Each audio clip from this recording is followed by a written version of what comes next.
No nüüd mul tekkis küsimus, et kuidas me siis peaksime sorteerima kõike seda, et mida see pakend üldse tähendab?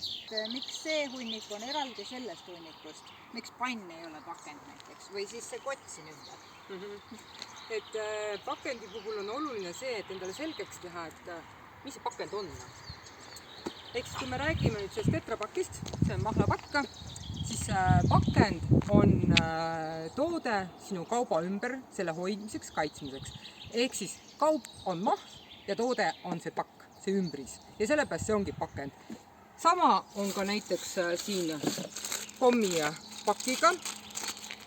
Sina ostsid kauba, kommid ja see pakend oli sinu kommide kaitsmiseks, transportimiseks. Sellepärast see ongi pakend. Loogikaga leivakotiga.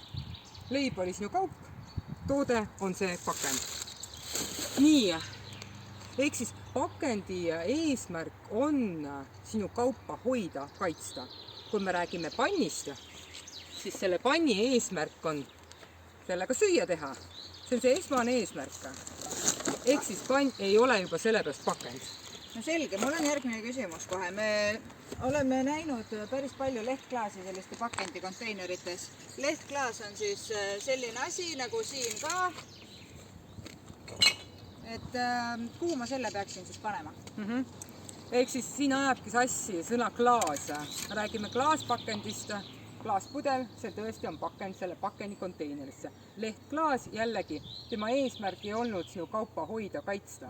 See lehtklaas ilmselt oli sinu maja akna ees või kasvuhooneklaas. Et jällegi tuleb mõelda, mis on see esmane eesmärk, milleks seda toodet on kasutatud. Et sellega saab eristada, kuhu mida panna. Aga kuhu ma siis panen selle lehtklaas? Lehtklaas väikest, kui me räägime ühest akna ruudust, kui see läheb katki, siis me võime selle panna segaolme prügikasti. Aga kui me räägime suurematest kogustest, et tõesti kasvuhoone on vaja ära lammutada, siis me viime selle lehtklaasi jäätmejaama.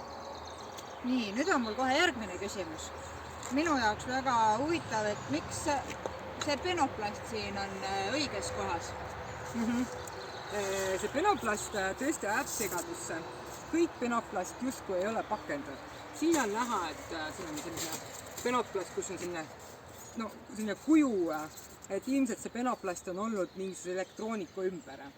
Ehk siis sa oled ostnud jälle kauba, mis on elektroonika ja see penoplast oli selle elektroonika kaitsmiseks, hoidmiseks.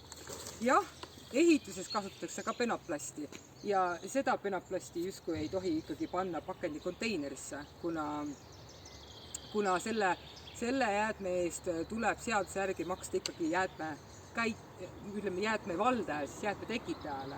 Aga pakendi puhul on nii, et meie kui elanikud saame pakendit tasuta ära anda, aga selle eest ei maksab keegi ja see maksja on pakendi tootja.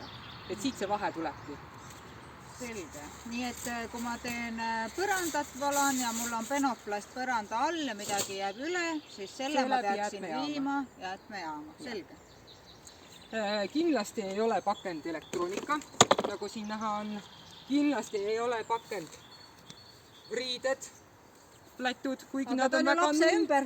Lapse ümber, aga nad ei ole pakendid. Et jah, pakendi konteinerisse ei tohi panna ainult puhas pakendit ja see on väga oluline.